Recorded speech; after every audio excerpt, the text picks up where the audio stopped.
ընկերության պատգամավոր Աննա Մկրտչյանի Տիկին Մկրտչյան ինչ հանրապետականը կազմարարի իր ընտրությունների մասնակցելու հնարավոր մասնակցության մասին կամ գուցե չմասնակցության, դուք ինչ ակնկալիքներ ունեք ընտրություններից հնարավոր կլինի իշխանափոխություն։ Եթե մենք հաշվի առնենք այն անհերքելի հանգամանքը, կապ չունի ով է ուզում դա նկատի եւ ով չի ուզում դա նկատել, այն փաստը, որ Նիկոլը մեր երկրում իշխանությունը շարունակում է զավթած պահել արդեն 8 տարի, սկզբից դա սուտն ու կեղծիքներ, այսօր բացարձակապես վախը եւ բանդիտիզմը, նիկոլական բանդայի գործելավոճը միայն դա է, կազմակերպած հանցավոր խմբի միջոցով իշխանություն պահել։ Նիկոլը ոչ 2018 թվականի արտահերտ ընտրությունների ժամանակ խորհրդարանական, ոչ 2021 թվականի արտահերտ խորհրդարանական ընտրությունների ժամանակ չի պահել ընտրական օրենսգրքի եւ սահմանադրական որևէ սկզբունք, ինքը չի ընտրվել ազատ, թափանցիկ, արդար, ընտրվել է սկզբից դագաղները պահելով հանրապետական կուսակցության, հետո ընտրվել է վախի մթնոլորտում քաղբանտարկյալներ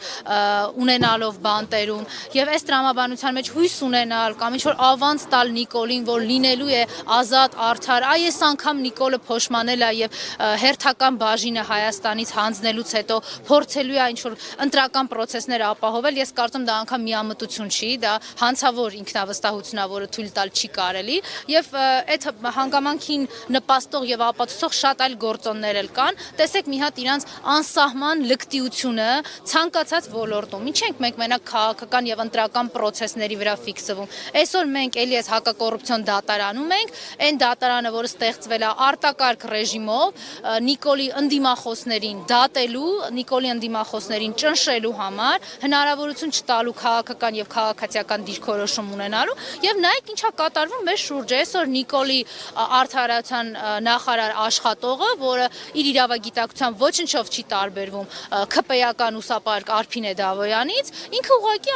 լսեք ինչա ասում այդ Սրբուի Գալյանը, այն նույն Սրբուի Գալյանը, որ ասում էր $200,000 իմ համար ինչա որ պետք է ես չունենամ։ Ինչա ասել է որ եթե վիրավորանքը անցնում է քրեորեն պատժելի սահմանը, լսեք ուշադիր, հա, այս երկրի արդարացան նախարարը չգիտի, որ վիրավորանքը ոչ մի սահման չունի, որը կարող անցնի քրեականի, որտեղ վիրավորանքն ու զրպարտությունը Հայաստանի Հանրապետությունում իբր թե ապա քրեականացված են։ Այ արդարադատությունը այսօր այդ նույն հոգեվիճակում է, ինչ որ Սրբուի Գալյանը այդ հոգեվիճակում այդ հարցազրույցը տարուց։ Այս պայմաններում մտածել, որ բնականon պրոցեսներ են, դա նորից եմ կրկնում ինքնախապեյություն, եկեք ինքներս մեզ չխափենք, ես պատրաստ չեմ ինձ խափել։ Հիմա եթե ինքնախապեյություն է, սա ենթադրվում է, որ դեմ եք ընտրությունների Նիկոլ Փաշինյանի հետ մասնակցելուն։ Հանրապետական կուսակցությունը անգամ 2021 թվականին է խոսել նրա մասին, որ ընտրությունների գնալ չի կարելի, որտեղ եկեք անկեղծ նորից խոսենք։ Խոսքը քաղաքական ընտրությունների եւ պրոցեսների մասին չի։ Նիկոլը քաղաքական պրոցեսների արդյունքում չի եկել Հայաստանում իշխանության, ինքը այդ իշխանությունը զավթել է եւ շարունակելու է պահել զավթած։ Չեմ հավատում, որ ինքը տալու է հրաժարական, վստահ եմ, որ ինքը այս պետությունը հանգիստ է թողնելու միայն մի պայմանում բացարձակ հակազդեցություն կազմակերպելու արդյունքում։ Իսկ դրա համար մենք դեռ 3 ամիս ժամանակ ունենք։ Ինչի ենք մենք խոսում Նիկոլի կազմակերպվելիք ընտրությունների մասին հունիսի 7-ին, եթե մինչև հունիսի 7-ը կա 3 ամիս ժամանակ Նիկոլին վռնդելու եւ հնարավորություն չտալու, որպեսզի կառավարության շենքից հրահանգներ տա, SMS-ներ գրի ոստիկանությանը, քննչականներին, այդ հեղինակազրկված իրավապահ համակարգին, որ հերթական 50 քաղբանտարկյալը կամ ոնց որ ինքն էր ասում պլյուս մինուս 50 քաղբանտարկյալները ավելանան։ Շնորհակալ։ Ես եմ շնորհակալ։